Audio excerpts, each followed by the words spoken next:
Y'all know what it is. It's the Find the Boxer game. Purchase a box for a chance at winning $500. One of 54 boxes has a missing boxer inside. Purchase your box or boxes by Cash Apping $ usual 50/50. Include your box number, name, and email address. Your box number will be confirmed and sent directly to your email.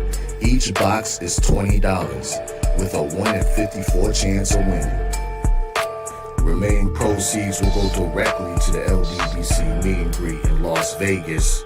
Shout out to the LDBC, and remember, it's a usual suspect day.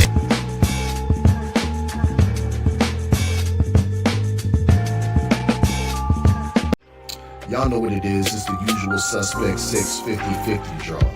Buy your tickets now for your chance at winning half the pot.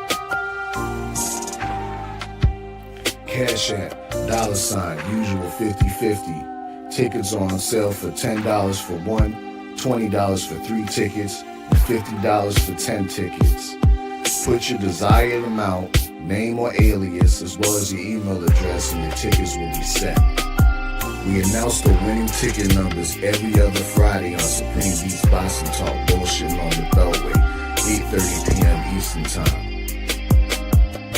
Remaining proceeds will go directly to the LDBC meet and greet in Las Vegas. Shout out to the LDBC, and remember, it's a usual suspect day. Push the weight and flex. The live is 1 in the 6. Fit the runner, boy, you nigga, no question. You will run a motherfucker high stepping. Hey, you never had a big enough weapon. Motherfucker never learned your lesson. I'm a 88 pack nigga. I'm a 88 pack nigga. I mean, day walker, drink blood, fangs out, full moon, motherfucker change like a hoe, nigga. I'm just a nigga from the hood trying to stack a little cheddar for the money.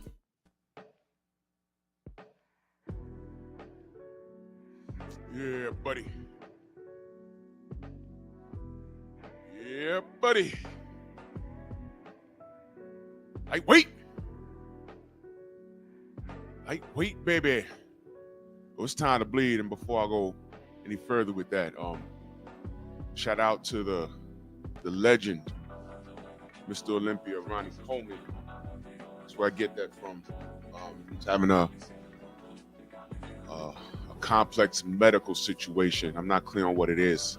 Just saw it last night before I laid down. And prayers out to Ronnie Coleman. We love you, brother. And just hope you get through what you're getting through, what you're going through.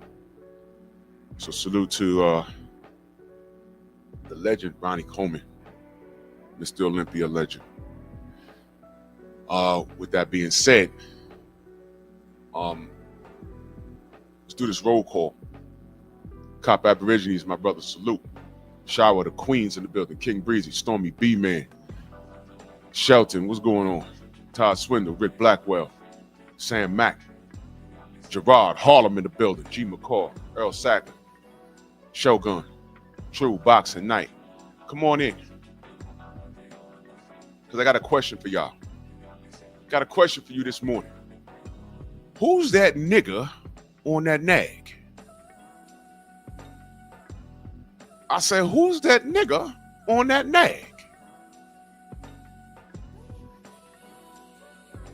Mansa Musa, my brother, salute. Acondo, my brother. I want all of them to pull up. Because Drew Titan's hating on Bud, right? Pull up. Yeah, they changed it back, didn't they, Mrs. Shelton? Too many people were complaining. I mean, it was all over YouTube. Everybody that was doing lives. They were like, yo, what is this? Jeff Sparks, salute. Who's that nigga on that nag? Drew Titan's hating on Bud? Pull up. All of you pull up. I did a video about the Shannon Sharp and Bud Crawford interview because there was something there that I didn't know about. I found out 2 things there. And salute to Coach Amber. Felix, what up, Felix? And salute to Coach Amber because she brought something. You know, when I get an abundance of people commenting, I go to the people that I know. I go to the familiars first. I go to them first. And Coach Amber was like, hey, Drew, that's not his wife. And I'm like, no. Joseph, what up? I'm like, no, wait a minute. What? I'm like, oh boy, that's not good. That's not good. And then the comments got progressively worse. And then somehow I became the villain. Me. I became the villain. So you know what? I'm not gonna go back and forth. I went back and forth with one lab rat. That's what I call y'all. Y'all become lab rats, you know, when I'm trying to speak logic. And y'all are just on y'all from the trenches, the Omaha, the bud. Okay, I'm a hater. Pull up. Today's your day. I got his name in the title and my name. Today's your day. Pull up. Adrian Vet, salute. Rashad, what up? Red, what up? Today's your day. Because you are going to have to justify what I'm going to ask you. In order for me to... Come on, y'all don't want to get that off?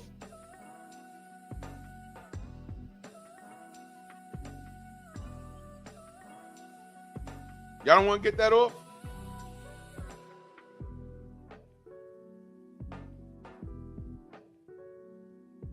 Hey, FBA guard. Let's have a conversation. There you go. I was waiting for y'all. There's your link. Let's have a conversation.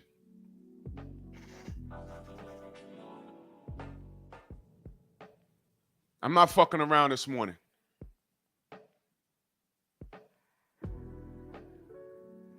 There's your link. Come on. Turn your camera on so I know you're a real person. Pray for Creasy. Salute. Turn your camera on so we can have a conversation, brother. Let's go. Okay, you just asking a question. Okay, no problem. No problem. If you're just asking a question, I'm actually looking for smoke this morning. Because you know what the issue is, brother? And that's not you. That's not you. If it's not you, if you're just asking a question and you need clarity, okay. So, you know, I was attacked. I was attacked. And I've stood in the pocket for Bud. My only problem with Bud during the whole Errol situation was 60-40 was reasonable. Since everyone wants to talk about business, I said, yo, brother, it's reasonable. Take the 40, whoop Errol's ass, in 80-20 him, 60-40 him. It was simple. But everyone talks about business. I said, man, Errol is destroying him in business. And still in all, with all of that, Errol went around, he cleaned up his side of the street, went around all this red tape and made the fight and broke bread with this brother. It wasn't nasty between them. It was nasty between the fan bases, and I didn't participate in that. I didn't. I stated my opinion. All I said was, yo, Bud's a hell of a fighter. Did y'all ever hear me say Bud was trash? I don't call anybody trash. You didn't hear me call Teofimo Lopez trash. You didn't hear me call Vasily Lomachenko trash. All of these guys can fight. It's just that when they move a certain way, I'm questioning why they're not fighting their contemporaries. For example, speaking of Teofimo Lopez, why did he duck $11 million instead of fighting Devin Haney? The same reason why he accepted a franchise status and called himself undisputed rather than fight Devin Haney for the real belt that Lomachenko gave him. This is boxing. If you say you're great, prove it. Errol was willing to prove it. Devin is still proving it. Deontay was proving it. AJ did not. Lopez did not. Tank did not. You want to say Bud proved it? Guess what? I'll say he proved it. But there's something that he's saying that gives me reasonable cause to believe that he has a problem accrediting the brothers on his resume. And I picked that up about him. I said, what is his problem, man? Because of his thought process, he ended up looking stupid sitting across from Canelo Alvarez. I got a problem with that. Canelo Alvarez said resume. I said, resume? Oh, this is a body bag right here. He said Victor Post out. I said, uh-oh, wait a minute. Canelo, who's that guy? And it sound funny. I'm like, oh, man. I said, okay, he gonna get him now. He said Ricky Burns. Ricky Burns? I said, Ricky Burns? Who's that guy? Already told you how I feel about that. 88, I see you, Brother Reef. Salute. So then it got worse. The last press conference, he did it again. Did y'all catch it? He did it again. Bud did it again. The woman asked him, and you see, I have a lot of life going on because I started to make a short about it, and I still am, because it solidified that Bud got a problem accrediting darkies on his resume. He did it again. Did y'all catch it? The woman asked both of them, what in your career makes you look back and say, hey, I did that? Bud said, for me, it's when I first became a world champion. But to my fans, it's when I beat Errol Spence. I said, God damn it, bro. All right, man. There's no hope. Now, usually I would say, hey, man, I don't know why this brother's so salty. I don't know. No, I know why. I know right away why he's salty. When you're born and your mama tell you ain't shit, boom, there's a problem right there. That's a problem. You talk to Bud, and you talk about, he don't want to talk about how he got shot, right? You know what he'll tell you? Man, ain't no white boy shoot me. Okay. That's what all you knuckle draggers say. Hey, man, ain't no white boy ever jumped me. Ain't no white boy, ain't no. Yeah, okay. But you was in the street innocent though, right? Let me ask you a question. When you was turning up in the street, you wasn't flexing on the white boys either. Take that. Now, who wants to click the link and have this conversation with me and how I'm hating on Bud? Y'all really think this conversation is going to be about boxing? I got about an hour and a half. Pull up. Let's go. Because y'all had a lot to say to me in this. We're going to go through the comments.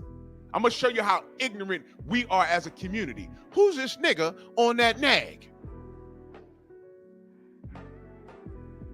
We're going to see. 88 Sports talking that super chat much love. He said he should have named Porter, Spence, Brooke, Gamboa. Those are 4 names right there. Nicholas, what up? And I miss you. If I miss you in the chat, know that I love you.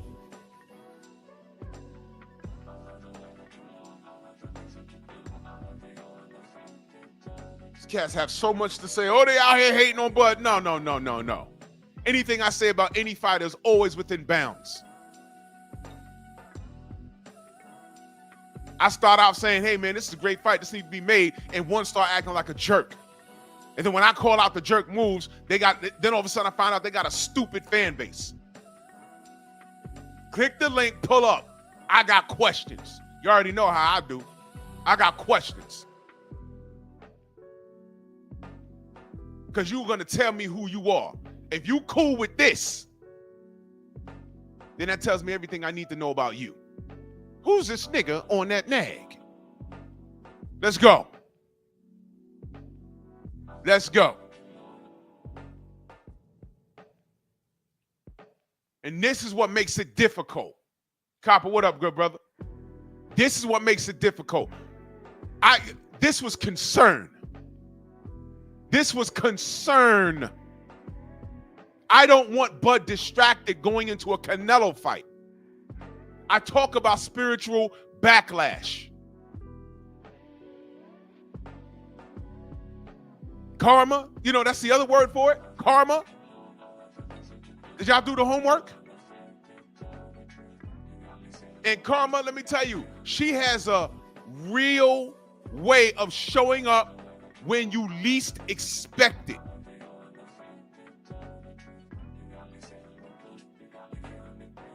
Y'all don't know how this works?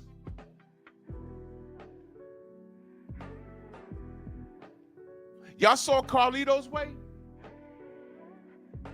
Al Pacino?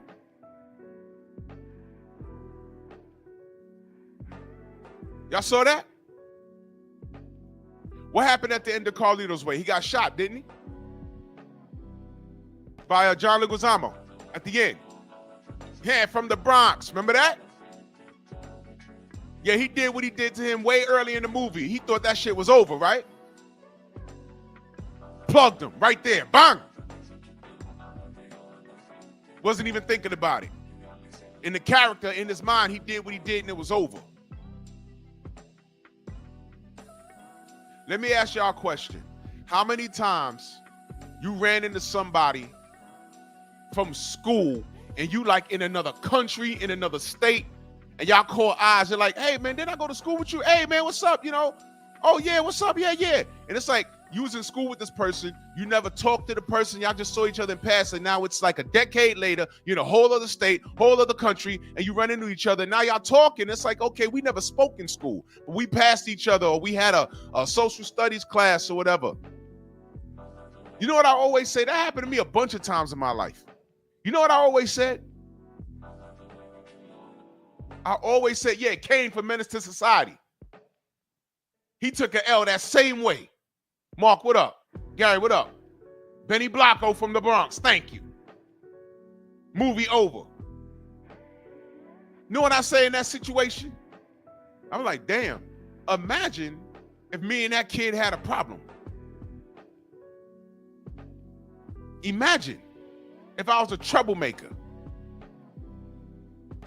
Imagine. And now I'm all the way over here. Trill Will, my brother, salute. Imagine. This is why, you know, I don't do all of this crazy stuff online like these dudes do.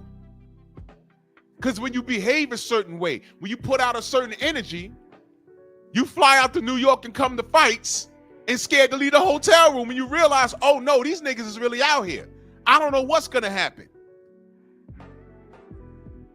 You fly up to New York and you scared to leave the hotel room. That's exactly what happened to Kun Malachi. That's what happened to him. He wasn't at the weigh-in and he was not at the fight.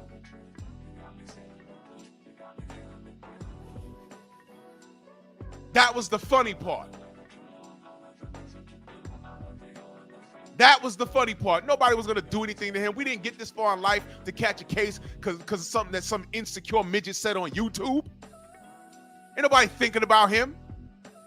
But he was so afraid he didn't leave his goddamn hotel room. And that's the truth. That's the long and short end of it. You went to the fight, but you wasn't at the fight? What? The most insecure thing that I've seen. But some of y'all follow him. Fine. Coward.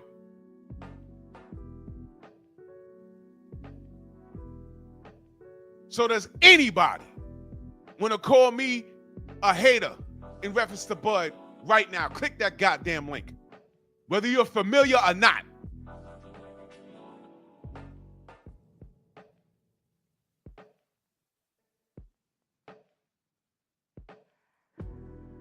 Until you cowards figure it out, let's go through some of these comments because they were real rich. I'm gonna pull up another screen, so I'm not gonna see who clicks the link. But I'll be back and forth. This clown right here, Vic 5459. Stay out of athletes' business, then proceeds to gossip. First of all, clown. First of all, K-Rod, salute. K-Rod, salute. Give me a minute. First of all, Vic, I hope you're watching. And at any point, you could pull up, because I ain't block anybody here. But you got 24 thumbs up. I addressed you. I said, you better wake up, stop ignoring the things that could possibly derail the brother we support. If you support bad character from a man, then that tells me everything that I need to know about you as a man. My conversation are not for the ignorant. Look past your fandom and open your eyes. If this brother loses, we are going to be here to explain why, because you won't be able to articulate it. Let me find out your OGs failed you. So this dude that's speaking behind a letter A, this channel is super fake. This the same dude that was dissing Bud, talking about Spence was going to stop him. Now he's talking integrity. You believe in the universe. We believe in God. Well, first off, dummy, It was a pick. There's going to be a winner. There's going to be a loser. I picked Errol. So what? So what? You pick Bud. So what? So let me get this straight. You pick Bud. He goes in there and Canelo flatlines him. Does that mean you lack integrity? Or does that mean you just got a pick wrong? You believe in God? All right, question. God believes in holy matrimony. Bud got 6 babies out of wedlock. But you believe in God? You see how easy this is? Where you want to go with this? You want to go with the Bible? We could do it. Pull up. You want to talk about integrity? We could do that. Pull up.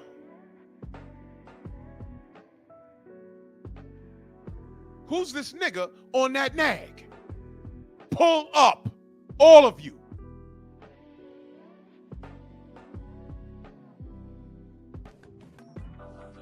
You slaves are out your cotton picking mind. This is concern. You goons is too stupid. Let me ask the chat. When did you hear me say I hope Bud loses to Errol?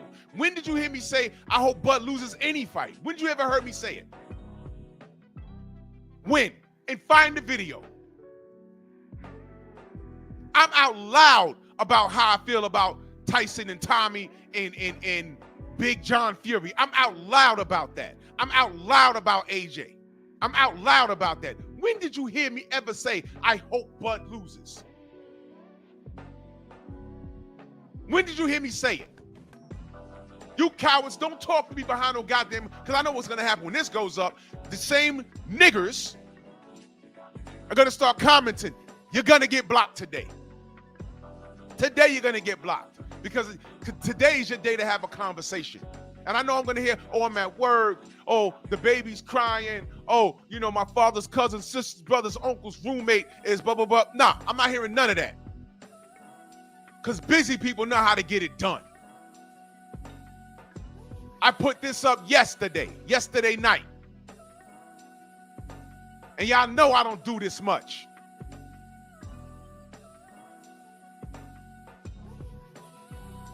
Who's this nigga on that nag? And look. SM Dre Records.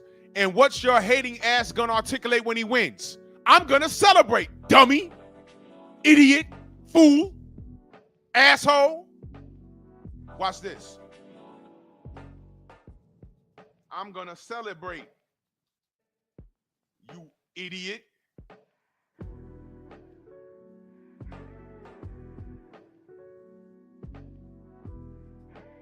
Obviously don't watch my content and co-sign foolishness like the rest of you knuckle draggers with gigantic lips that you trip over when you exit your tree every morning.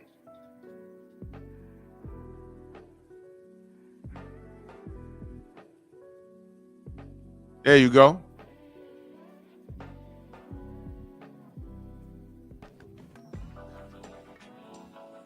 SM Dre Records, nigga. I like this one. Drummer George Stu. Look, now watch this. This one is really rich. And I'm going to go to UK right in a second. This one's really rich.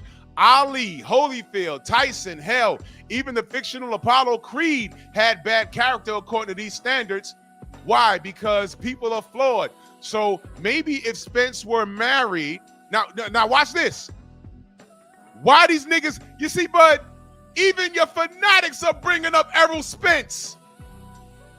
This has nothing to do with Errol. No one said Errol is perfect. Even the people defending you are bringing up Errol. You can't even bring up Errol, dummy.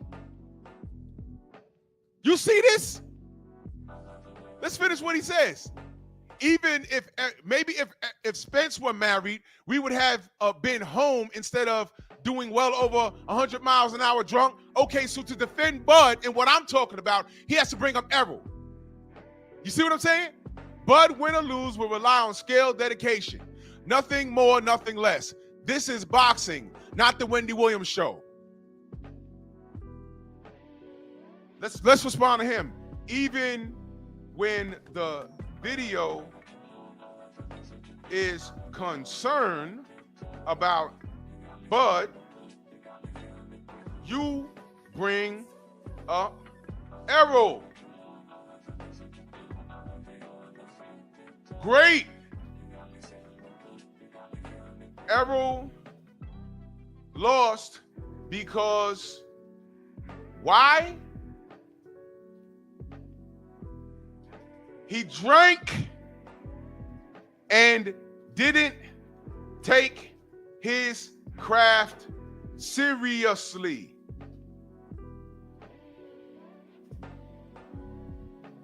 So if Bud loses, will it be due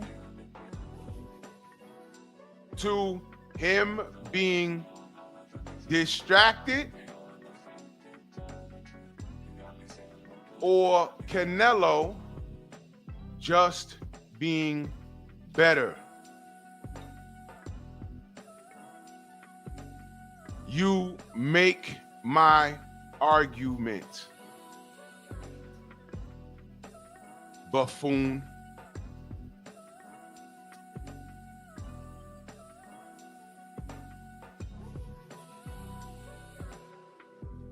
You clowns justify stupidity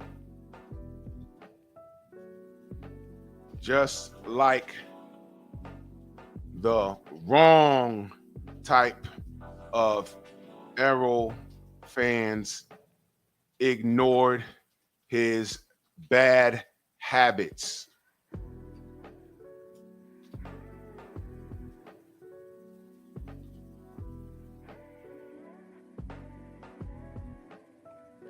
Now he brought up Ali, Holyfield, Tyson, and Creed. Holyfield got like 13 kids or something like that. He's not the topic of discussion, but if you want to talk about that, we can. Evander Holyfield is Stormy B Man's favorite fighter, but we just got done talking about that. He couldn't keep his dick in his pants. That's a problem. That's a problem. Ali got how many babies? And don't give me the typical black answer. You know what the typical black man answer is? I take care of my kids. Nigga, you supposed to. But there comes a point in time when you gotta slow down. You gotta slow down, man.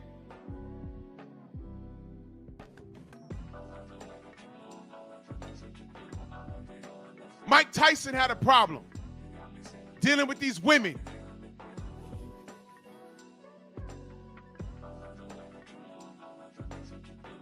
Did he not go to jail over a woman's lie? You can go to jail over a woman's lie, or you could be in debt to her until that baby 18. But when you're trying to train for a fight so you can make millions of dollars to take care of these babies, you know women are vindictive, right?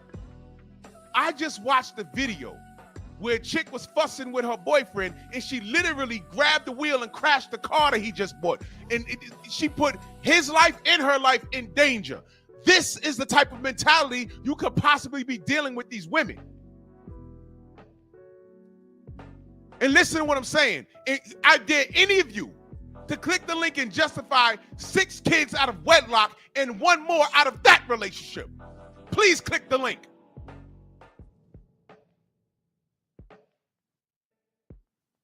clown ass niggas. And I stress the word.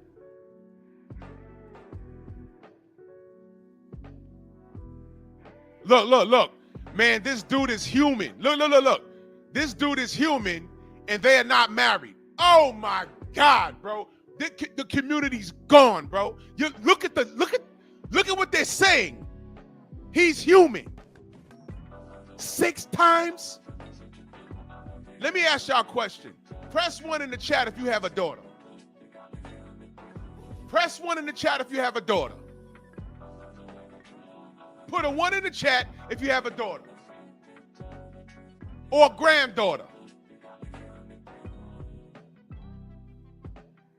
Corbin got a baby girl. Shelton got a baby girl. Kenny got a baby girl. Rod got a baby girl. Michael Ray got a baby girl. Who else got a baby girl? Copper got 3 of them. Trellwell got 1. Shower got 1. She listen, let me ask y'all a question.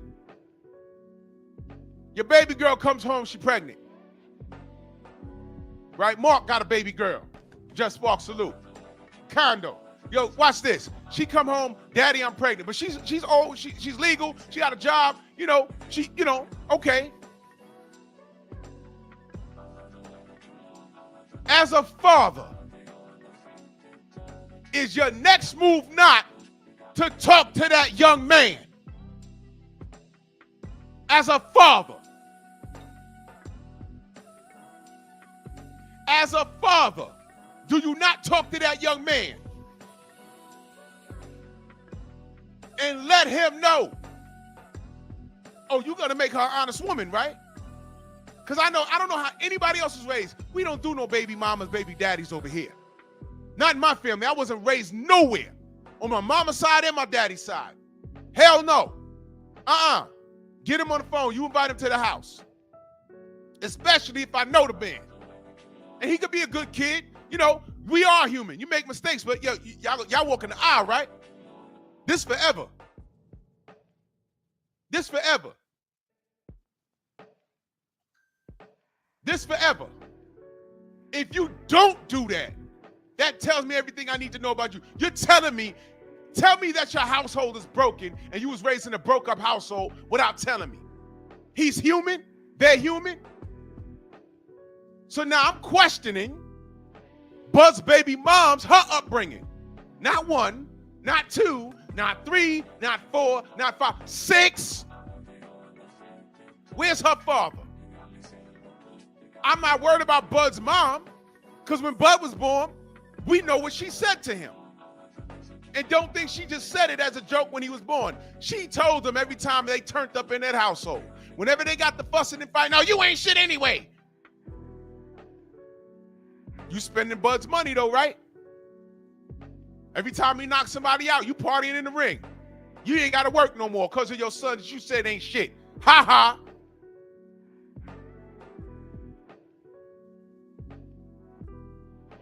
What you mean? He's human. They're human. This is abnormal. 6 kids out of wedlock? How does he explain not marrying this woman? All right, cool. If that's how y'all moving today, you young niggas, you YNs, that y'all accept telling yourselves, fine. That's how y'all want to call yourselves? All right, fine. Y'all YNs, right? Cool. Cool. That's how y'all doing? Excellent. Now, how the hell you explain that 7th one?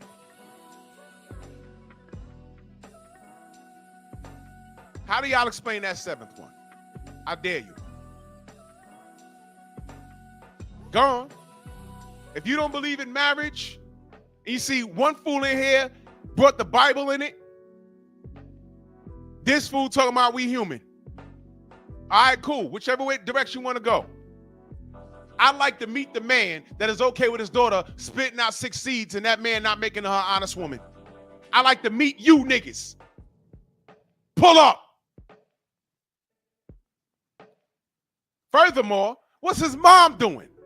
And Bud's dad. Hey man, you're not gonna marry this girl? Y'all cool with this? Do you know this chick could take him to the cleaners? Bud's talking about this potentially might be his last fight. You know women are mental terrorists, right? At any point, they could pull the plug, and I'm talking about they because there's more than one now. They could pull the plug on Bud. He's in camp right now for this dude. They could go wherever and start acting up.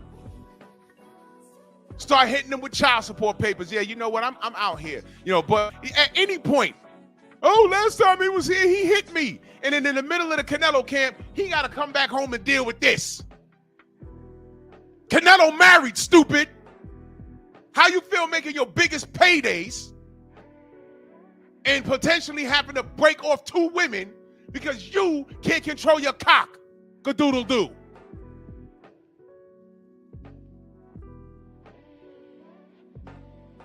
And the worst thing is, he's black as night. Oh, what did Adrian Broner say about Africa yesterday? Oh, he's 1238 dark. There's non-black saying, oh, that's just what black folk do. But I look at my chat and I got this ignorant knuckle dragger, Rufus Walls. Your name would be Rufus, right? Man, this dude human.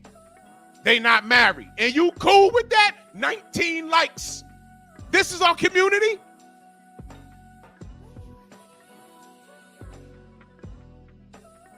This really? Stormy, you right. We talk about this all the time. There's no hope. There ain't no hope. Look, our queen coach, Amber, she said, this is the woman I listen to. She said, I hate to break it to you, Drew, but that woman gave him 6 kids and he still never married her. And I was like, wait a minute. I said, oh my God, that's insane. Man, you know what? Okay. That's what we doing. K-Rod, salute, brother. Hey, how's it going, Drew? Man, I'm chilling, bro. I'm looking for smoke from these cats, and they had a lot to say on that video. How many views my video had? And I didn't do this for views, and I did it as a public service announcement and concern. Why that video got 6,015 views, 172 comments, and a majority of them that I've read, I didn't read all 172. Majority of them I read were negative. I'm the problem. I'm a married man. I'm concerned for the brother, and I don't want to hear no excuses, because you know what? If Bud fucks around and gets knocked out, and we're looking at the fight, and we're like, this don't look like Bud. What's going on? And then we find out later that baby mama was acting up, and man, I ain't even gonna tell you the shit that I heard from people out there, because then y'all gonna think that I'm gossiping. But no, I'll keep it to me, because you know what? What's in darkness always comes to light. But you Bud fans, if something crazy happened that I don't want, because let me be clear, because everybody in this chat, in that comment section, they don't know me. I said I want Bud not to beat Canelo, but to destroy him. To destroy. And these fools will come. I'll be in here bigging up Bud, and they're going to come right back. Oh, what you got to say now, Drew? Nothing. I wanted him to win, you idiot. Dummy. But in the event that he doesn't, and y'all gonna say, oh, well, his head wasn't straight and he didn't look like Bud. Yeah, okay. It'll come out later. What do you mean Bud's getting sued? What do you mean Bud has to pay child support? What do you mean Bud now has to fight to recoup the money he lost? What? Don't come to me. Same shit I said with Tank. These brothers got to make better choices. His baby mama tried to get him killed by them folks. And I got on here and say, wait, hold on. What that bitch doing? Taking the toothbrush and the diaper, tearing up the house, getting him arrested. Oh, I was Tank's friend then, right? Niggers. Anyway, K-Rod, salute, brother. What you got?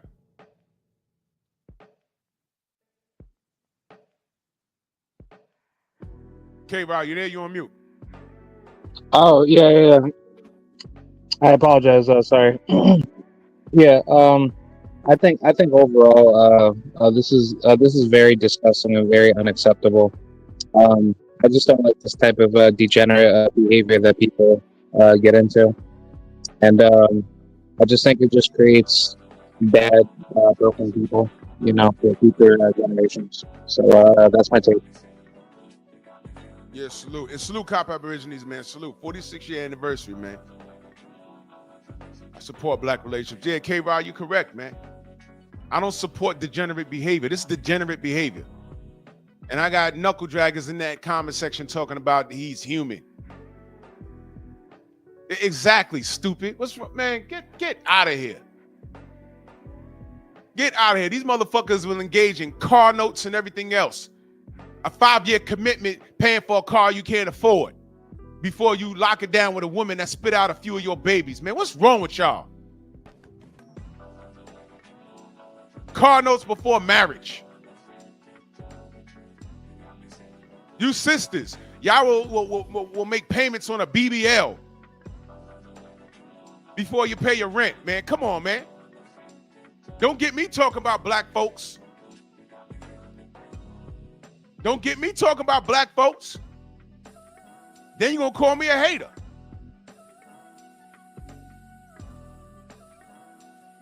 Oh, wait, y'all forgot?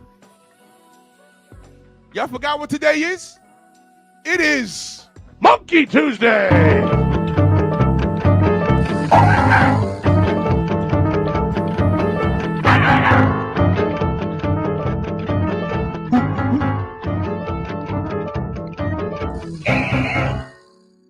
I just wanted to get to the smoke immediately. So basically what I'm asking, you see, this is why they pulling it back. And I know they're going to wait until the show's almost over to start commenting. By the way, Outlaw Pugilist, I know you're watching me. Click the link, dude. I'll talk to you today. I want you to let my audience know what your problem is. Because I ain't got no problem. And if you can try and defend this, go ahead and defend it. I want smoke. Come on up here and defend this Bud stuff. Go ahead. Who's that nigga on that nag? Defend it. I dare you. I double dare you. Let's go. Who's that nigga on that nag? Explain to me why he has a problem naming any black or brown fighter on his resume that actually makes his resume good. That woman asked them. You know what Canelo said? You know, Golovkin. I ain't got no problem. He fought Golovkin 3 times. At one point, Golovkin was his major contemporary. I said, okay, I'll give him that. He said, well, to me, my moment was when I first became world champion, but my fans will say Errol Spence. Yeah, your fans will say Errol Spence. You're not saying it though.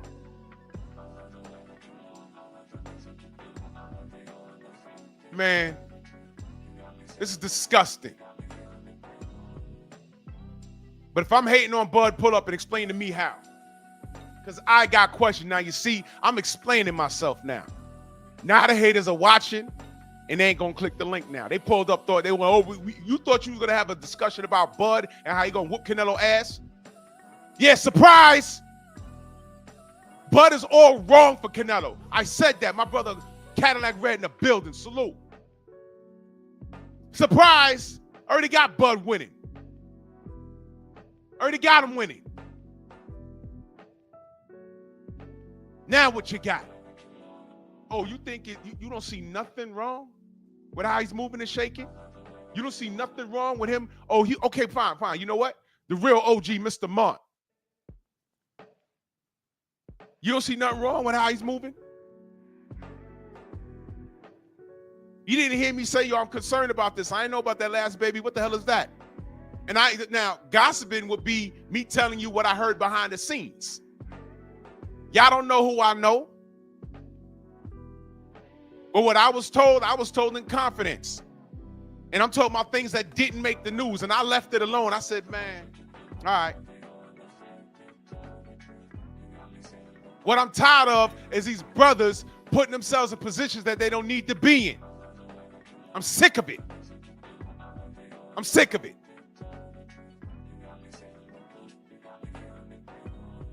You see in the comment section of that video, they got to bring up Errol to justify Bud's stupidity. Oh, he drunk. He flipped his car. Did we get on here and say, man, Errol could drink all he want. He grown. Did we once say that?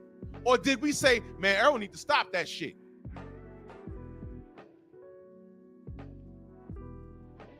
Stormy said, I said, man, I got Errol, man. Errol too big for Bud. Stormy said, nah, Drew. Bud gonna whoop Errol's ass.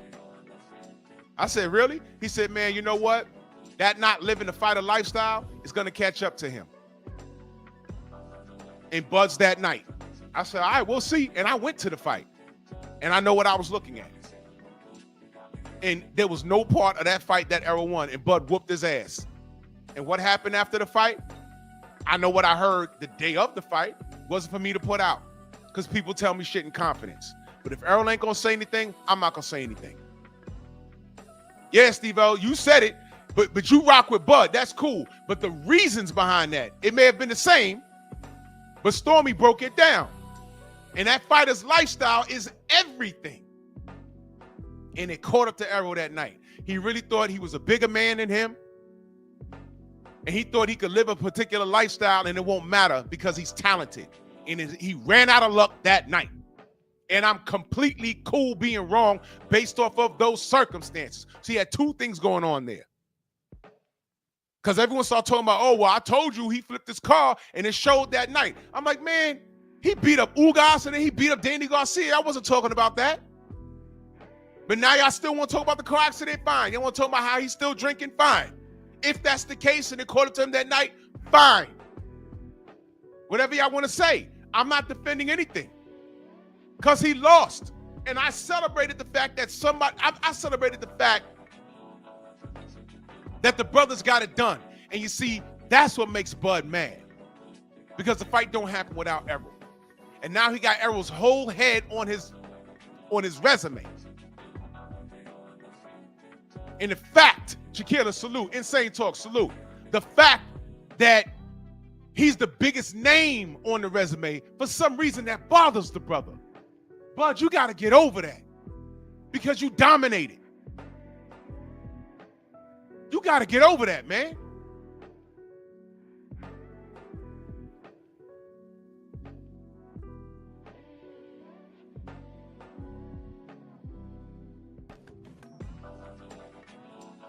Jackie, I'm going to give you a little bit of slack for two reasons. You're a young man. All right, you're a teenager, and you're telling me I'm being really hard on Bud, and you got Keyshawn Davis as your avatar. Whoa! Go! Enjoy the show, young man. I promise this conversation is just for you to listen. I promise you it is. Jose, what up, brother? G. McCall, salute.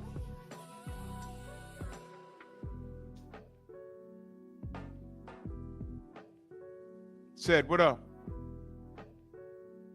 What I'm talking about is what I don't like. That I don't like this behavior normalizing the community. He's irresponsible on that aspect. I don't like how he's treating the brothers on his resume. And the world is seeing it. Do y'all know that other cultures could see that and they themselves can discredit the black and brown people on there? But see, even the Latinos, they need to be careful because Gamboa's Latino and Bud don't even say his name. So you got Gamboa, Brooke, Porter, and Errol. That's a great resume. And when he's asked, he goes a fucking Victor Post style and Ricky fucking Burns. They're not even American. Let's go there. This is the dumbest shit. Oh my God. Trick Noti in the building, man. Salute. He says, all them kids, I need Buzz baby mama food stamps. Word is bond, man. Word is bond. Salute to fool ass Earthman in that super chat. You fool ass Earthman. Salute, good brother. Thank you. Coach Eddie just pulled that, man. Salute to you, good brother. What you got? Hey, what's going on, brother? Good topic this morning, man. I just wanted to cook with you, brother. Bill with you if you don't mind, man. Yes, sir. Yeah, man. Like I say, everything you got. I think a lot of people can have a problem with what you're saying. Not necessarily Bud. I think it's a culture thing, and they're trying to protect this culture of degeneracy. Yes, now, good brother. Yes. You know what I'm saying? I have 3 daughters, brother, And I have a father. My mom and dad have been married for 50 years, man. And one thing my dad told me, he said, son, never quit, man. He said, as long as you got love, you got something to work with. He said, don't never move out the house. You can't do that when you ain't in the house. He said, you stick with it. And me and my lady, we've been together since I'm 47. We've been together for 30 years, man. I married my old lady when I was 24 years old, man. And like I say, getting skins, that's easy. That's easy. It's nothing to getting skins, man. But when, like what the Bible say, man, you find a wife, you find a good thing, man. And a lot of people don't see it like that because they tear down marriage or whatever. But you have to be a man. One duty of a man is to be a lawgiver. For one, you're not going to be popular. You got to make the hard decisions. You got to be. Sometimes you got to be unpopular. And what it is, the reason why we have so many single mothers in our community right now, because when a young man comes to a house and he sees there's no man in that house, I have free reign in this house. I have no accountability, because a lot of times the moms are looking at the young man when they come in the door the same way. They lusting after the young man when he come through the door. Ask me how I know. You say you got a mom that's 38 years old. She's looking at you like she wants you to. So them young boys, they go in the house, they do what they want to do, they spend the night doing all kind of. No, you don't spend the night at my house. Are you married to my daughter? No, you can't spend the night. Don't even try me like that. There has to be accountability, and I think, man, it's so crazy. Like you said, I like Bud's a good fighter, man. At the end of the day, though, I mean, a spade is a spade. They criticize Holyfield for the same thing. It happens to a lot of kids. See, cats don't remember that. Yeah, there was no social media like that, but me and Stormy talk about that all the time. If one thing that these dudes fall victim of is their own penises. Ali, Holyfield, Tyson, all of them. It didn't end the same way for all of them. Mike done went to jail over it, over kitty cat. Holyfield gonna spend millions of dollars because he can't keep it in his pants. And Ali, how many or wives he got? Come on now.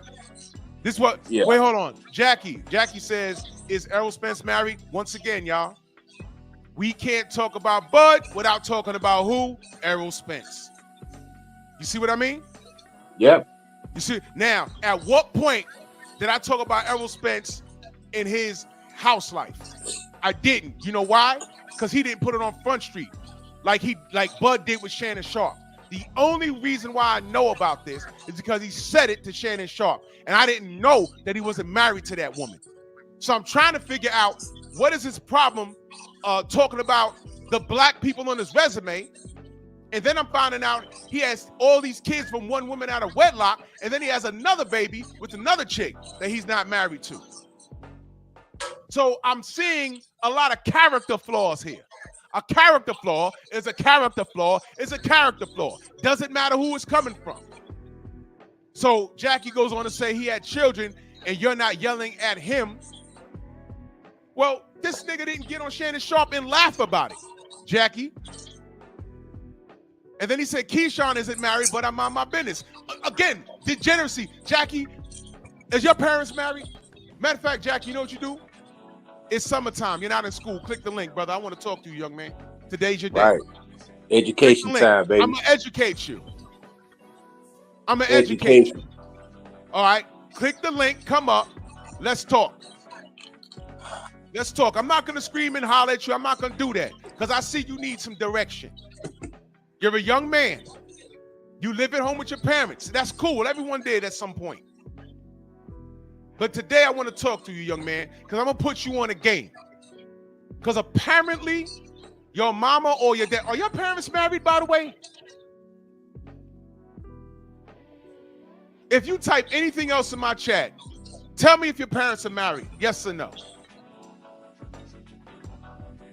But I need you to click the link, young brother, because I need to educate you. See, I could differentiate. I could say, hey, man, this person's a phenomenal athlete, but he's an asshole. You want an example of that? Let me ask y'all a question. Y'all daughters come home. Your daughter's like 23 years old. Hey, daddy, I met the dream man of my life. He's so nice, and his car's outside. And you look outside, and it's like a Maybach, and there's a driver. You're like, who the fuck is this? And out comes Floyd Mayweather. Nigga. Nope. Nope. I forbid. Nope. Him? Nope. Fuck out of here. Facts. And there you go.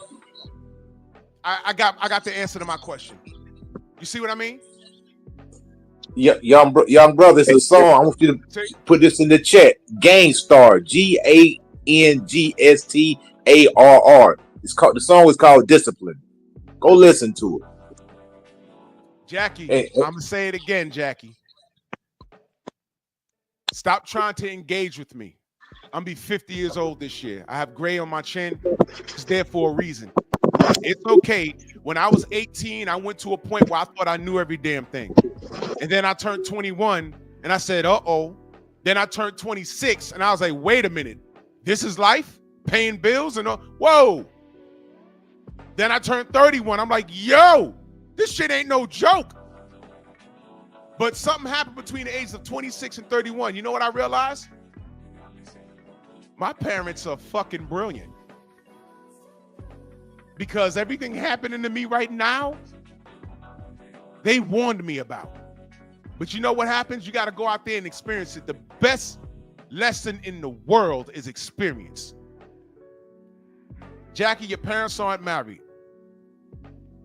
So this conversation is over your head. You need to relax, young man, and listen to what we're saying here. I don't know how old K-Rod is. Coach is 47. I'm going to be 50 this year. I'm 30. 30 years old. Yep. But you're older than Jackie by at least 15 years. Jackie, you don't qualify to debate with me on this. This is an education. And you're glorifying degeneracy. That's why you like Keyshawn. Did I once say that Keyshawn is a trash fighter? No. I was outraged watching him wild out on ESPN. I was like, God damn it, because people use that and lump all black people into one pot of gumbo. Everyone. And it was embarrassing.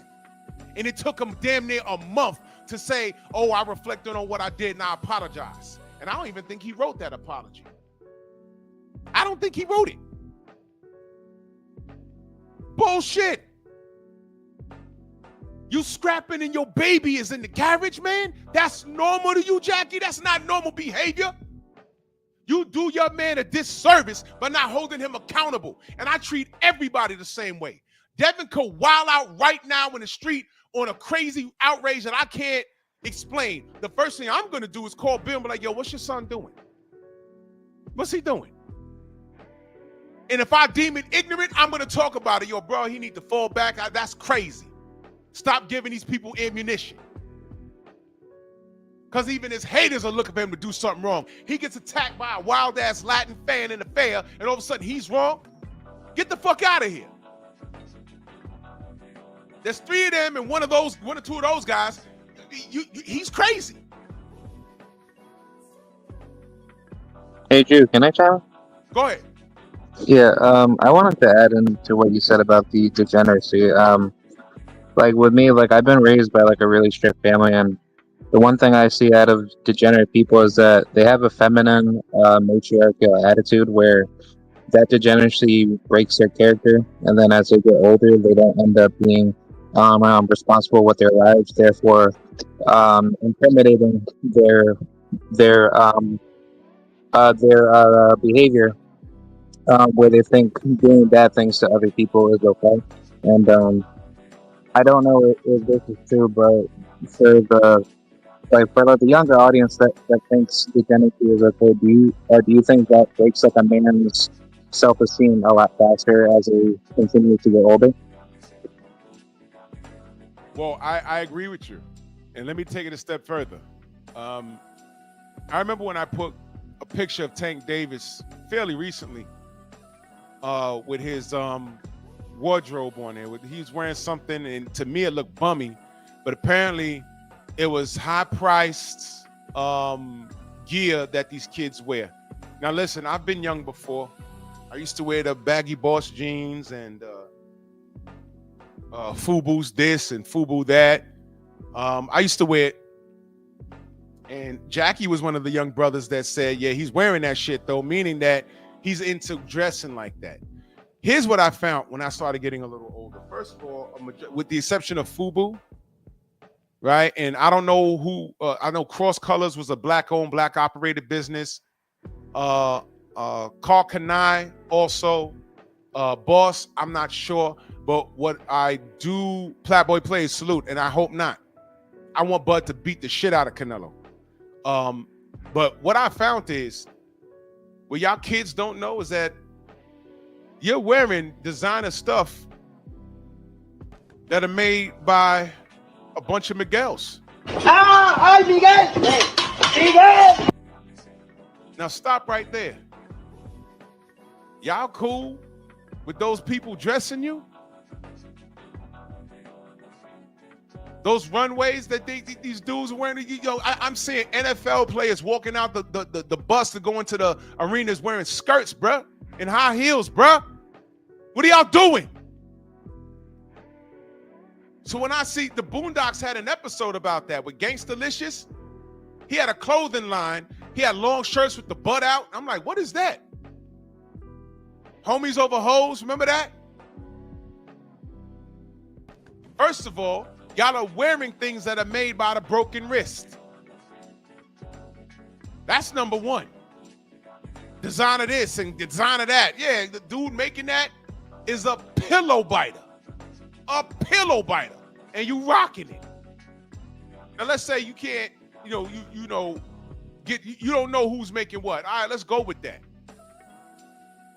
But there's a lot of things that I see in your favorite athlete. Hell, I'll get deeper. I used to do security, late 90s. A lot of these rappers. When I came home, some of the young ladies were like, "Oh, what was it like? What was he like? What was he like?" And I ain't never say no names. I just say, "Yo, you know what? Your favorite rapper might be gay. Your favorite rapper might be gay." What? Like, yeah, all right. Oh man, the term hating wasn't around back then. I'm old, y'all. Oh, you just jealous. I'm not jealous. I got paid. But you didn't see what I saw. So you want to call me jealous? Fine. But I don't want to be around that shit because that's crazy work. That's crazy work. I'm not saying not to buy their music or whatever. I'm just saying I had no idea. And then you want to take it a little further? Let's take it a little further. Some of your favorite rappers had the most ignorant songs when they talked about women. F this hoe and this hoe this and suck my that and I slap this hoe. I'm doing security. He hugged up with his boy. Huh? You got some nerve, man. You got some nerve. You got some nerve. Now, if your daughter walks through the door and says, "Yeah, I found the love of my life," and the love of her life is Floyd Mayweather Jr., are you going to be like, "Oh, man, it's okay. That's Floyd Mayweather. He's going to take care of her financially"? Right. Let me ask you a question.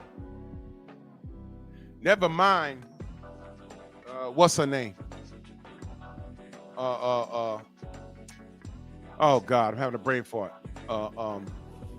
Diddy's super trick that's married now. I'm forgetting her name is Cassie or something, whatever. Cassie, that bitch. Yeah, Cassie. Never mind her husband, because black women are running around talking about, "Hey, I want to find a love like that." Oh, you want a simp cuck? All right, cool. Never mind that. Can you imagine being Cassie's dad? Whoa! No! Nigga, dudes done pissed on her and she allowed it. We heard a whole phone call of her threatening a dude, talking about, "If you let this freak off leak, I'm gonna get you deleted." Forget that white boy. What about her? What if that was your daughter? Oh, she with Diddy though. She was living a life though. That's how y'all think. Unacceptable. It's a soul selling. It's like people are willing to sell their whole soul for riches and gold. It's all fantasy, man. It's nothing. You know what I'm saying? Coach, does your last name still mean something? 100%. See what I'm saying? Back in the days when we came up, if you was acting out in the neighborhood, you know what they said? Oh, that's that so-and-so kid, meaning your last name. Right. And when your parents came home, if they didn't put belt the ass on you, they say, okay, you see, that's why he doing that, because they don't discipline him. Well, actually, be a nightmare. I grew up in the South, man. If you was over somebody's house, you could get a whooping over somebody's house, and you get another one when you got home. When you got home, exactly. My roots is from the South, so I understand that. These new kids out here, they don't understand that. These new kids out here, you put belt the ass, and then their parents coming up there, why you hit my kid? Because you don't. All right, you know what? You don't hit no one's kid, fine. You know what? You don't discipline your kid. When your kid grow up to be a nightmare, the cop gonna put a bullet in their ass. Why you shoot my kid? Yeah, gonna get shot. Discipline them. Yo, Drew, can I say something real quick? Now, I run a boxing gym, right? And I come at this every day, man. I can tell just how when the young boys come in, who have the father and who's living in a predominantly raised female household. I'm gonna tell you how the first indicator is hairstyle. Oh, wow. Come in, with the twist, the braids, the dye in their hair and all this stuff. That's the first thing. The kids that come in with what my dad called a schoolboy. He just take me to the barber shop and say, give him a schoolboy. Or he just point up on the board, but like, give him a number 12. You remember that? You go to the barber shop and they had pictures, right? Yep. Give him a number 12. Yeah, it was right there on the board. You ain't even need to explain it. It was right there. Those haircuts look crazy. I don't like those haircuts. I don't, but you know what? Like I said, I went through it. I went through my little rebellious age. One thing I knew not to do, when I say rebellious, I tell y'all all the time, I knew when to draw the line. I dressed like everyone. I had long locks at one point. You know what I'm saying? I came up in the late 80s, the Kwame era. I had the thunder strike in my hair, the little blonde patch. You know what I'm saying? The wearing the polka dots in the back. I did all of that. Right. I looked the part.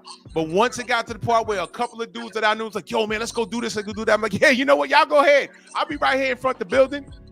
Y'all be back. And I told y'all, one of my boys hopped in the car with some unfamiliars. He left the hood. We ain't seen him for 12 years. He came back like, nigga, where you been? Jail, of course.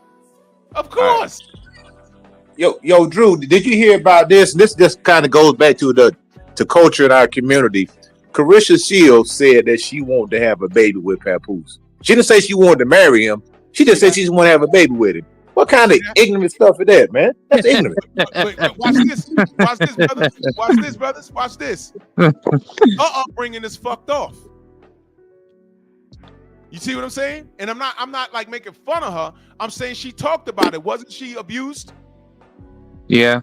She was abused. She was abused, man. And I'm not, but she's strong to survive that and to get to where she is. But she has no direction. She's talking about procreating, and she did not once talk about marriage. Marriage has become unfamiliar to our community. It's unimportant. Procreation is easy. That's one of the best ways to build wealth. First of all, is marriage. It builds stability. You could they do pictures, like you can tell when a kid is happy by the type of pictures that they draw. When the kids drawing pictures of their family, their mom, their dad, their little stick figure pictures, that means that they feel secure. They feel happy. Right. A lot of men, a lot of young boys, they're angry because their father is not there. Like I had one kid buck up on me, little 10-year-old kid cussing me out. I grabbed that kid by his arm and I talked to him and I calmed that kid down because he's not used to that. He's not used to having that male figure in his life, or somebody that's not going to put up with it. Somebody going to put their foot down. And I said, where's your father at, young man? He said, I don't know where he is. I said, God bless you, man. Brother, but I got a story to share. You just reminded me of something, man. And this happened when I was working. At work in uniform on that fucking bus, bro. Bro. I ain't gonna get too deep into what happened because, all right, look, something happened on my bus. These two young men got on the bus, high school students. Held the bus, they get on, nobody pays, I don't give a shit. As long as transit gets my money, I'm good, right? So they had got into it with when they got on there, they bumped an adult, right? And the grown man was like, "Yo, young man, you gotta say excuse me." You jump on there, and he turned up on him. Now I'm looking in the mirror. Now, 9 times out of 10, I mind my business, but that grown ass man was like my size. I'm like, oh boy, one or two things gonna happen. He gonna go upside this kid's head because he's coming from work and he had on the construction gear, and you could tell he had a fucked off day. And he said, "Young man, you gotta say excuse me. You just can't come up here and do." And immediately the kid, all the 14 years old, man, yo, shut up, man, yo. I'm like, oh no, not him, not him. And I'm looking, and at one point, stand by, Ali Bay. Just give me a second. At one point, I looked in the mirror, and I caught eyes with the brother, and I gave the cutthroat sign, like, yo, chill. I'm like, yo, don't get yourself into trouble. Don't do this, don't do that. You know, relax. You know. So he got off where he got off at. When we got, the kid was just yapping. Now, luckily, where the kid got off at, it was at the end of my line. There was like 10 people on the bus that got off. I secured the bus. I got off. I said, yo, homie, come here. So him and this man walk over. Now, he approached me like I was gonna like chew him out. So he walked over, you know, damn near with his fist balled up. And I looked at him.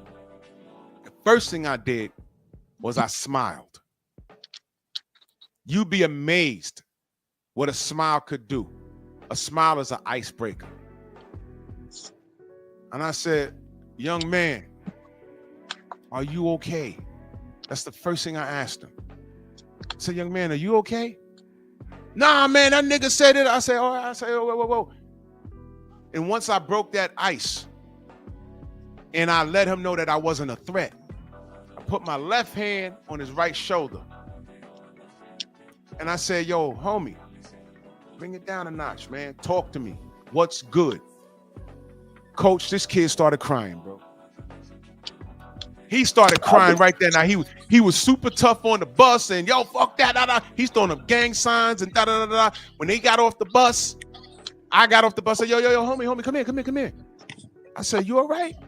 Nah, man, that nigga da. I said, yo, what's going on? And he like damn near collapsed. He started crying. I hugged that young man, bro. Yeah, that's right, brother. And I said, yo, what's going on?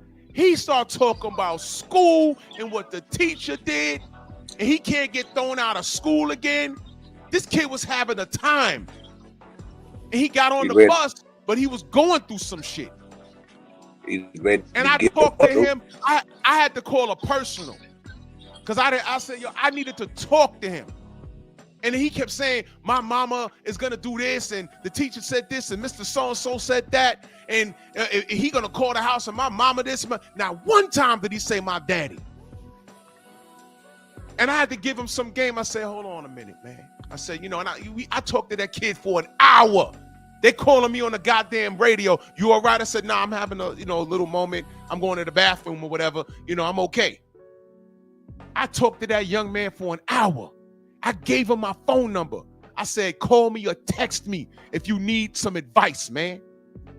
Because incidentally, I drive the bus where I live in the same neighborhood. I said, I live right over there. If you have an issue, text me. We've texted every now and again. Stay up. You all right? Stop screaming at the teachers, bro. You good? I know he ain't got no male leadership. He got long ass hair. He's growing in a little patchy beard. Guidance. And his boy was just standing there with his hands in his pocket looking around. Guidance. Sometimes these kids just need a helping hand, man. I grew up with 2 dudes in particular that was like that. All they needed was a helping hand. I told y'all. There was 2 cats that I grew up with that didn't have fathers in their lives. But the goddamn all of our fathers, while they was checking on us to make sure we was fucking up, when they saw them standing there and said, yeah, you all right? You good? You doing your homework? They were on their bumper too, in a polite way. They letting them know we give a shit. We care. I give a shit, man. I care about my community. It frustrates me to know that Bud ain't married that girl. 6 kids up, because that's a direct reflection. They think that's what we do. That's not what we fucking do. It's not. Ali Bay, salute, brother. Salute, brother. How you? Yeah, how you doing, brother? And the strong. I salute to you, good brother.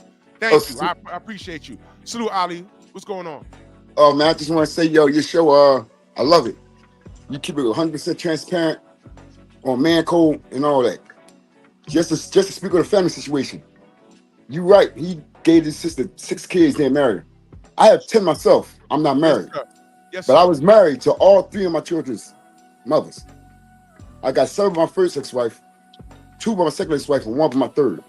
My third, I could have been more patient with, where I should have stayed then. We had a disabled child to where she got real stressed out.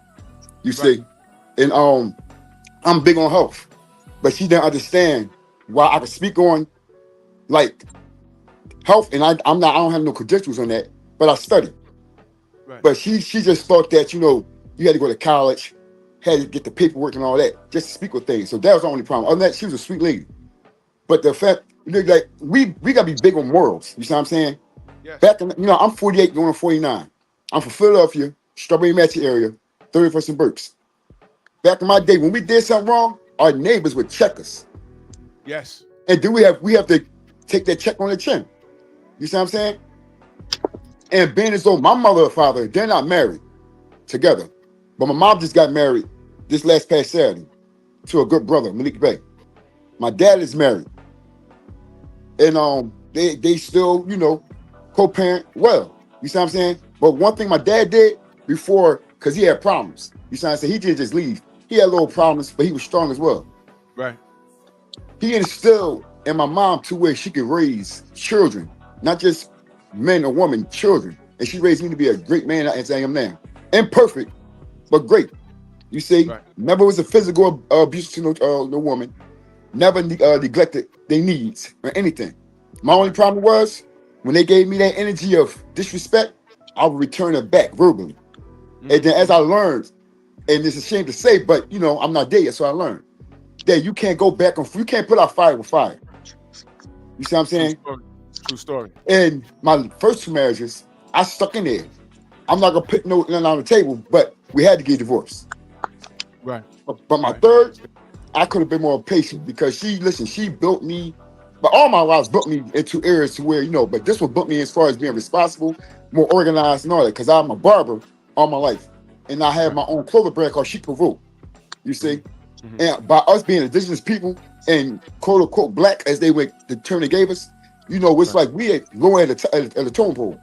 And we gotta like understand, in order for us to unite, we gotta unite, be patient with each other. And today, the youth have to learn how to take our advice. As you were saying, you were talking to this young brother. He started crying. He started spilling out. But what you did, you showed patience with him. You didn't become angry like the brother in Philly down, what's that, Gerard and 33rd and Gerard, where he tried to talk to the brothers, but he became impatient. And he ended up shooting one of the brothers, the youngest. You see what I'm saying? Yeah. So it's like, I commend you on your patience. I commend you on your show. I commend you on like everything that you do, because I'm quite new to your show. I've been listening to your show for like almost a year now. I'm a flip-flop on different shows, but it's like out of all the shows, you and Champside, y'all are most authentic. That you Champside, and I'll give you Blue too. Y'all are most authentic on this broadcast. You see what I'm saying? I appreciate that, brother. I really do. No problem. There's one thing I don't want to beat nobody's ears up. On the Terrence Crawford situation, he a great fighter, right? Yeah.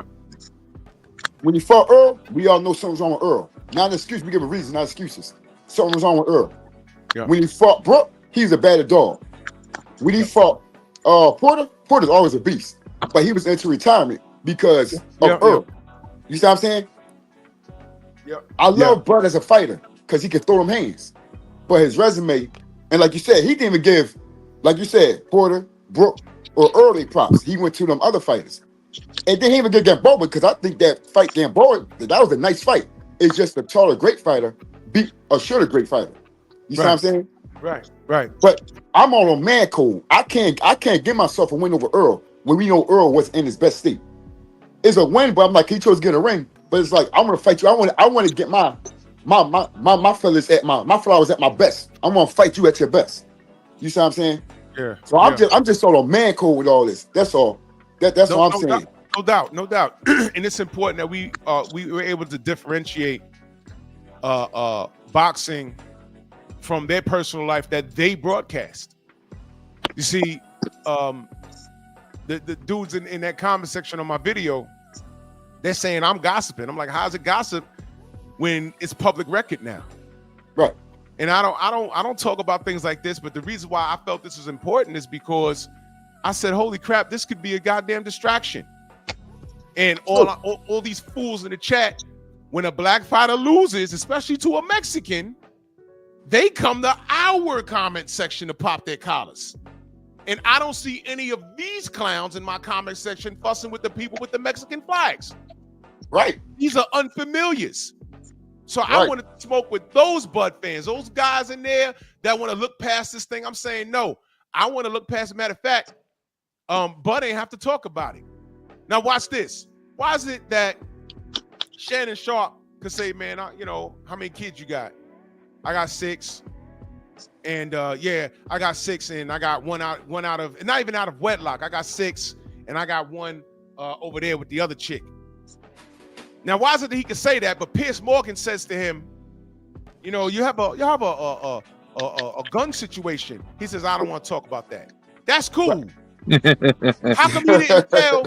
How come he didn't tell? Right, that's crazy. The bullet done bounced off your fucking head. Yeah, man. I said, God damn, he brought that up. I'm like, why is it that you didn't tell Shannon? Yeah, I got some kids, but I don't want to put a light on my family life like that. That's all he had to say, and this wouldn't even be a conversation. But this goddamn bro, this dude. He's gonna become a victim of his own circumstance, and that's what I don't want. I don't want that. I got fools in there talking about, oh, what are you gonna say when Bud wins? I'm gonna celebrate, stupid. Those same idiots, these same idiots are gonna when I firmly believe, I firmly want Bud to destroy Errol. I mean, you already did that. Destroy Canelo. When I do my videos, these same fools in that chat, they're gonna be like, yo, you said Bud was gonna lose. I never said that. I never said that. And that's the problem with black people. You want to hide something from a nigga, put him on the book. Well, we got to up that. We got to up that now. If you want to hide something from a nigga, make your video more than 5 minutes. Because our attention span is so short. Yes. Update. Yes. You want to hide something from a nigga, put it in a book, or make your video longer than 5 minutes. That was a 20-minute video, and niggas is commenting like, what the fuck? Xavier, salute, bro. What you got?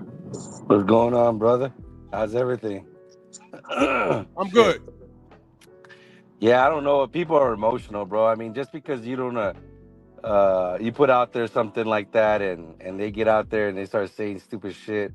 I mean, that's why I told you in the last live with you and Blue and Stormy, I have a hard time talking boxing with certain people, bro. Yeah, it's difficult. They don't quite understand. I mean, like, I want Crawford to win, but I don't think he's gonna win. And if I say that, people are gonna be like, oh, you think like that because you're Mexican, you're going for Canelo. Go, no, that's not why. You know what I mean? It's like they don't know, Xavier. We was defending. How long was we defending Canelo on Facebook? Oh, for years, bro. Oh for years. My God. Heck, Man, I'll tell you what that these people don't even know. Drew was out in the streets at the press conference holding the Mexican flag. I sure was. Cheering for Canelo. Yes, I was. Versus Golovkin. I was out in New York. I was waving that giant Mexican flag. I said, give me that shit. And I was like, Viva Mexico. I sure was. You know what I mean? Bro, and you know what? That's the type of shit. Like, look, listen. Just because I don't agree with certain people, don't make me wrong and don't make me right. It's just my opinion. Like, why do people got to be, like, stupid like that? You know what I'm saying? Wow. You know, like, you're setting it up to where, hey, you know what? I want Crawford to win, but this is the reason why I think he's gonna lose. If he were to lose, if he were to lose, right? And then you got emotional motherfuckers in here like, oh, you're gossiping. And shut the fuck up, bro. You know what I mean? Word up. You know. Yeah, but if you keeping it objective, like even with Drew, like Devin is my guy, but Brian Norman is my guy too. So I'm Team Norman. That don't mean I don't like Devin, but That's I'm just right. Team Norman. You know, That's you know right. what I mean? Because I knew this kid. I knew Norman since he was 14, 13 years old. I'm from Atlanta, GA. So who you think I'm going to rock with? You gotta rock. You know what I'm saying? And I got to, and I'm gonna tell you right now. I think Bill and Devin are crazy as all get out of even taking this fight. Yeah, but I you know what? It's a hard fight. It's a hard fight, man. You know what, Coach? We partying about it because these brothers are getting together and getting it done. We partying right now. Everybody partying. Yeah, I mean, I don't think it's crazy. He's a fighter. He's supposed to do that. You know what I mean? Yeah. That's just. I mean, that's what he's supposed to do. You know what I mean? But you got to think about it in today's climate, man. This would be unheard of. This would be almost like considered like, why would you take such a tough fight when you could take an easier one? There's no reason for him to take this fight. There's so many other options out there. Why would you pick one of the toughest dudes out there to fight when you can fight somebody a whole lot easier, a whole lot less dangerous? And this is why I fucks with Devin because he ain't gotta take this fight and he's doing it. So two things we got going on here.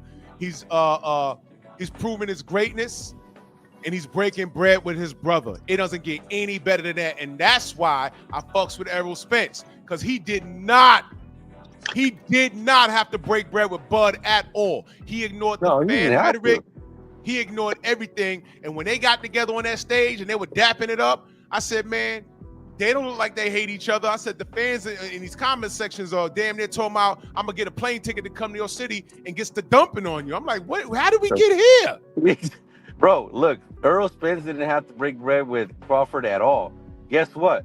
We could have been talking about right now Earl versus Canelo. Yeah, that was the conversation for a while.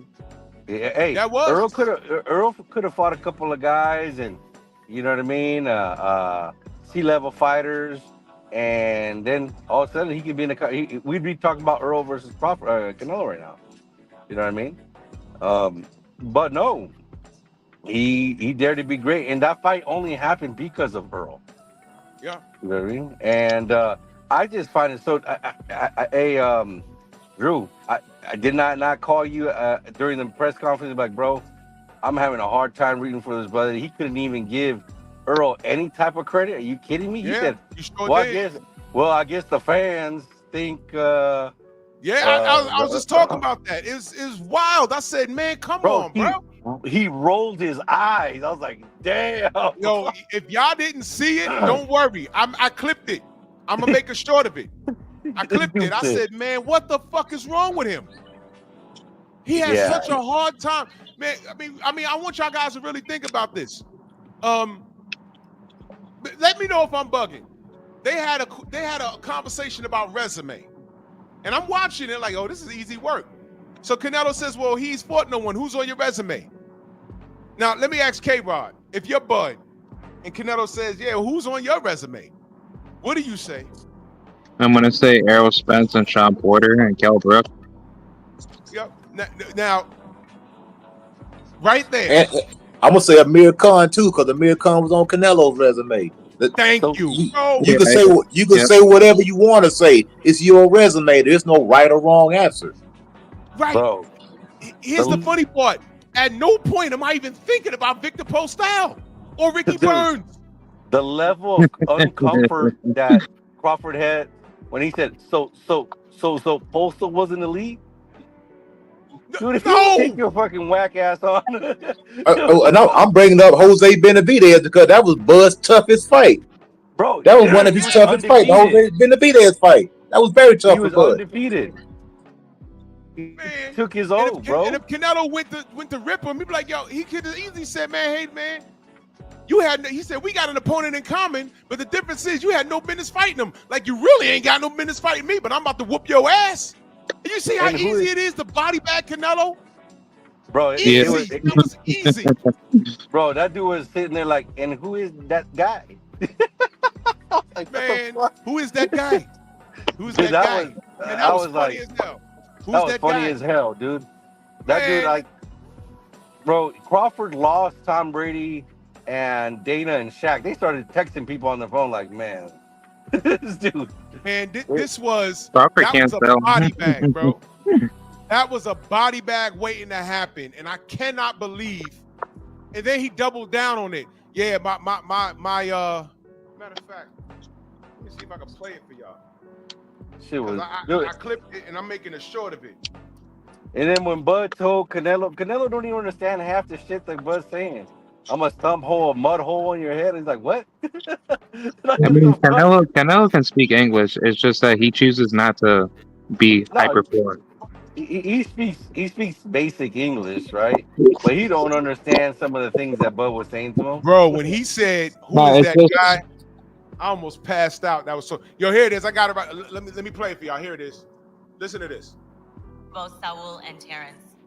When you reflect on your career and all the victories you've achieved, is there one particular fight for both of you that stands out as the most meaningful and you said, damn, I did that with pride? I would say for me, you know, the most meaningful fight for me was becoming the world champion. You know, but in the fans' eyes, my biggest moment was against Errol Spence. In the fans' eyes. He's in the fans' else, eyes. bro. You see, this dude, man, that is so. When I talk about me and Stormy, talk about character all the time. And let me tell you, man, it strikes you when you least expect it. What I'm telling y'all is, Bud could be in the best shape of his life, in everything. And something could happen in that ring, and y'all will not understand it, whether you're religious or not. Some fool in the comment section said, "You believe in the universe, but we believe in God."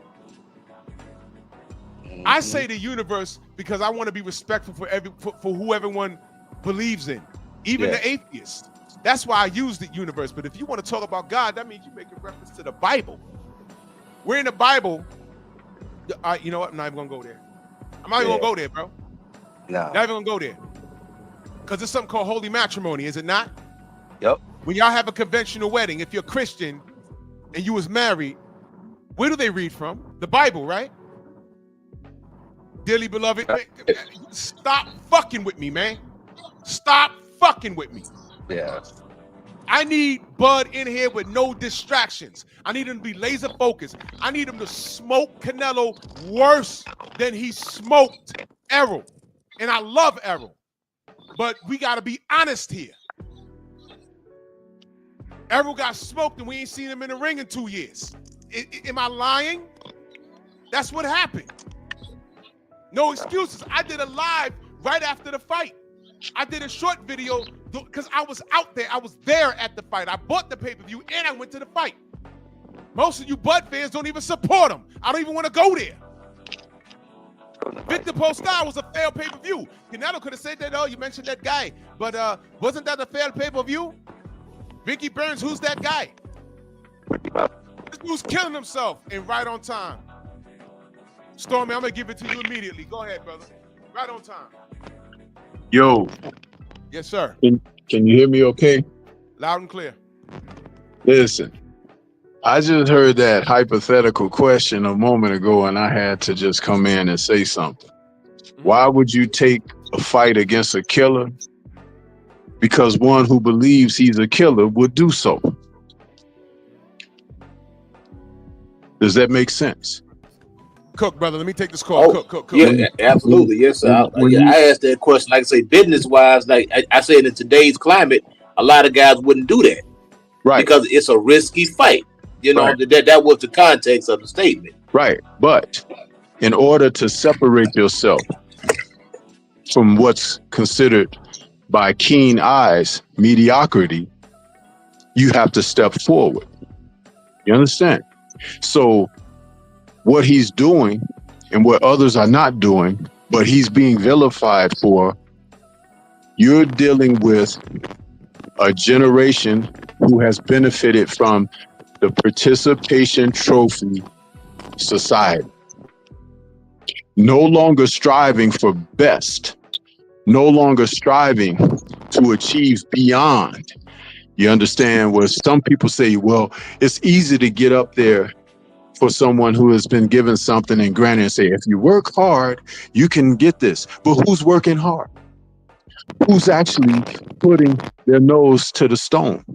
So when you see someone like Devin and you see all these people denigrating he and his dad for their merit and their accomplishments, why don't you have the fire for the people who are doing that against them?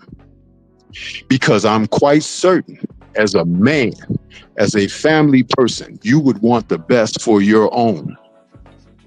And to achieve by someone gifting, there's no appreciation in the value of what's received. I remember when I was in high school, about to graduate, and I wanted a car. And I thought my parents were going to buy one for me. They's like, boy, you better get your butt out there and get you a job. You understand? Not that they couldn't, but they wanted me to understand that when you work for something and you earn it and you pay your own money and all of that kind of stuff, then you have a different mindset toward it. How many people you know, their parents bought them a car or whatever, they wrecked it and tore it up, didn't take good care of it? That's the example. So here you have, in this sport that we profess to love, people who are out here who have been gifted opportunities for success, for economic empowerment or advancement, but they haven't earned a damn thing. Which is why you see so many that can go for a vacated title because someone moved along, so they pick it up. Basically, you're getting it out of the trash can. Because if winning it off of the original holder, there's merit in that. There's value in that. There's legacy in that. I beat a person who was a titleist. Now, we're not talking about champion, because champion is different from titleist.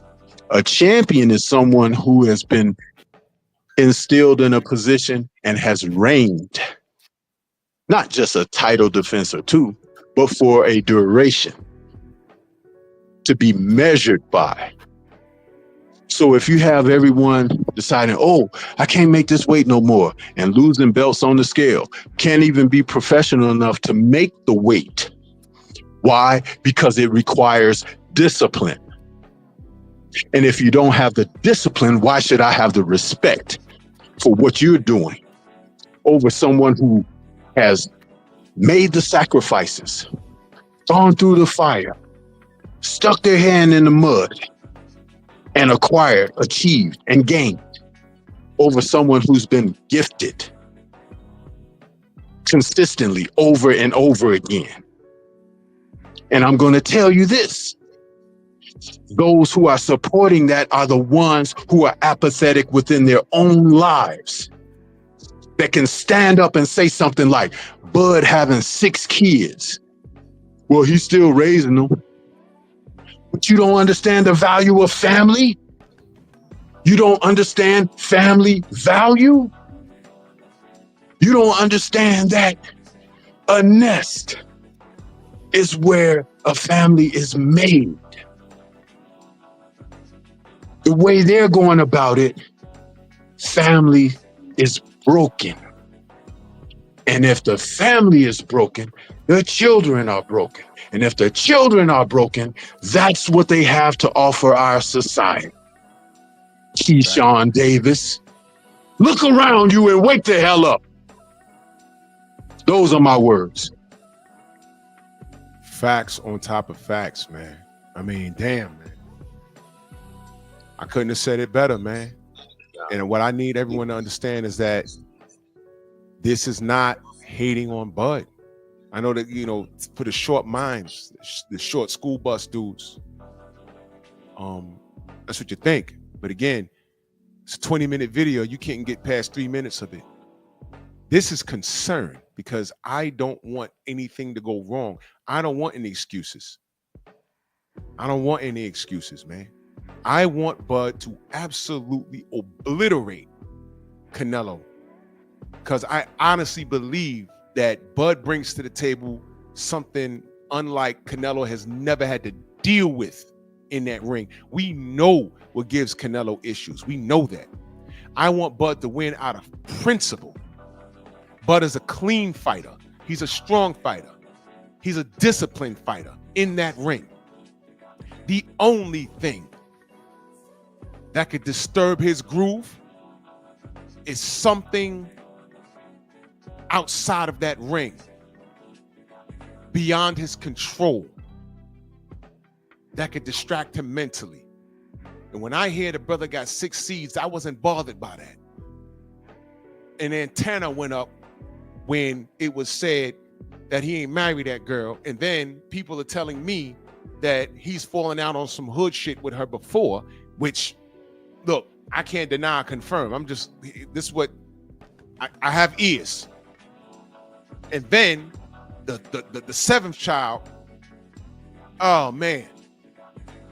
And then you're broadcasting this your last fight. You know, there ain't nothing worse than a woman scorned. And I'm gonna tell you something. Don't put it past anybody to say, you know what, we getting paid regardless. He wants this win for him. Let me go ahead and take that from him. He in camp, they start wilding out. He in camp, he getting served with child support papers. He in camp, any little thing to disturb what he's doing, because he's laser focused right now. I need him to be laser focused. This is Canelo. You don't go in there and goof around, bro. Because Canelo's gonna be Canelo. And the last thing he's dealing with is shit from his wife. Never forget, I think before the John Ryder fight or whatever the hell, I think his brother got kidnapped or something like that. Yeah. And he still had to fight under that duress. You understand? Canelo had to fight allegedly with his brother being kidnapped. What happens if he loses? And I don't even want to think like that, but I'm saying everyone's going to have an excuse. Everybody that's all 179 people that was in my comment section on that damn video, if Bud loses, y'all niggas ain't going to show up and support. Like, well, we got to talk about how Bud lost. Y'all ain't going to show up in here and defend against the racist Latinos that are going to show up and try and clown. Y'all not going to show up in defense. Oh, well, Drew, you wanted Bud to lose anyway. Did you listen past 2 minutes of the video? No, I don't. I didn't want him to be distracted.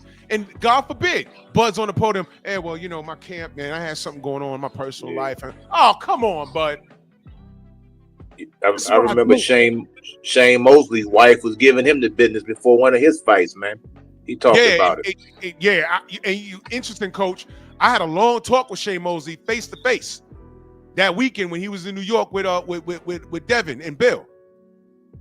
And I laughed about it because how it affected him was during camp, I think he got a phone call on fight night. I'm taking the belts. Now, she ain't fight a day in her life, but she wanted the belts and a list of other things she ain't deserved, and taking money, and told him, not only that, you're going to die in that ring versus Margarito. Dang. And Shane said what Margarito didn't know was that he really didn't want to be in the ring with me that night because I wasn't punching him. I was punching her. See that? And Margarito damn near died that night. And that was supposed to be Drago versus Apollo Creed, Shane Mosley being Apollo that night. Nope. It was Rocky versus Drago. That's what it was. Because he creamed him. That's an old lingo, y'all. He creamed him. And don't forget about Dimitri Bivol's wife gave him the business before he fought Baturbia the first time. See that? She was giving him the business. Had him all messed up. Didn't that come out of nowhere? Because one minute when he beat Canelo, they were attacking her on social media, and she was like, yeah, we're the brains of boxing, and y'all attacking me. I said, oh, she's a stand-up chick. What a difference a fight makes. Getting there with Artur Beterbiev, a man that could kill you, and all of a sudden she got the video up, and they fussing in the house. I'm like, what's this? And he had to go in the ring with that on his mind. You see what I'm saying? So now I'm finding out Bud got a child out of wedlock. I don't know if the kid is a newborn or 3 years old, boy. I don't know. But you talking about this your last fight and this, that, and I'm like, man, I don't need any one of these women talking about, you know what, I'm going to get my revenge right now. Because my feelings are hurt. I'm going to get my revenge right now. These checks he's cutting is not enough. He getting more bread. Watch this. I don't need that. I need him focused, man.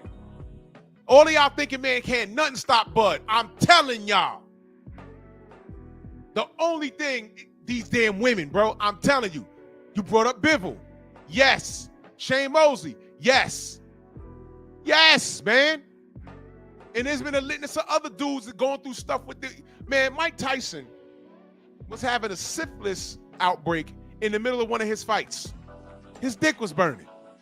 Now, what the hell, man? What the hell? We talk about control. Mike Tyson, when he got knocked out by Buster Douglas, Cass was like, oh, he was down in Japan. He was over in Japan sleeping with those women. I don't know. I wasn't there. If he was, is that a champion's mentality? Thank you, Trillwell. Deontay was going through that goddamn thing with Telly. Now, mind you, niggas was like, yo, don't gossip. But niggas was showing my chat. I'm talking about Errol or Bud. Hey, man, you heard what happened with Deontay and Telly? Or what about Deontay and Marcellus? What about that? I'm like, what are y'all talking about? Or I got to be careful when I say his name because some fuck nigga ran back and told Marcellus that me and Tay Jones was on my live talking about him. And I had to talk to Marcellus, say, yo, bro, here's the live. Find when we was talking crazy about you. But somebody went over to him and said, yo, Drew Titan and Tay Jones was talking crazy about you. And got him all wild up. Gossiping like bitches. But you motherfuckers can't listen past 2 minutes of a video to understand why I'm saying it, what I'm saying, and why I'm saying it. Because you're too busy flossing your teeth with Buzz pubic hairs. You want to be in his. You want to be the fucking third baby mama. You're a man. You can't get pregnant. You guys are ridiculous. I support this brother, even though he makes it very difficult. Now tell me I'm wrong about his character, about his demeanor, while me bigging him up as a superior athlete. You click the link and tell me I'm wrong. You didn't do it. You had 2 goddamn hours. You're cowards. All of you. The general's on. I'm getting the fuck out of here. Coach Eddie, thank you. Appreciate it. Yes, sir. Brother. Salute to you, brother. Stay up. Yes, sir. And salute to you, K-Rod. You always supporting K-Rods everywhere, brother. I appreciate you, K-Rod. Thank you so much. Yeah, I appreciate it. Thank you for having me on. Yeah, but I definitely like to do this again. Yeah, thank you. Absolutely, brother. Yep. Man, salute to everybody. Venmo, Zelle, Cash App, Super Chat. As you can see, I'm with the shits this morning. None of it. And salute to Stormy and salute to Ali that showed up. Listen, man, I love my people to a fault, but I will hold them accountable. And when I'm holding them accountable, I won't let a chameleon come up in here and fist bump me because you think I'm cutting down my own. No, I'm reprimanding my own, but only I could do it. You can't do what I do. Don't you dare. Make me sick. Go subscribe to my Patreon, man. Fucking monkeys. I see y'all tomorrow, man. Love y'all. Bronx on deck. Move! Why are you gay? Who says I'm gay? You are gay.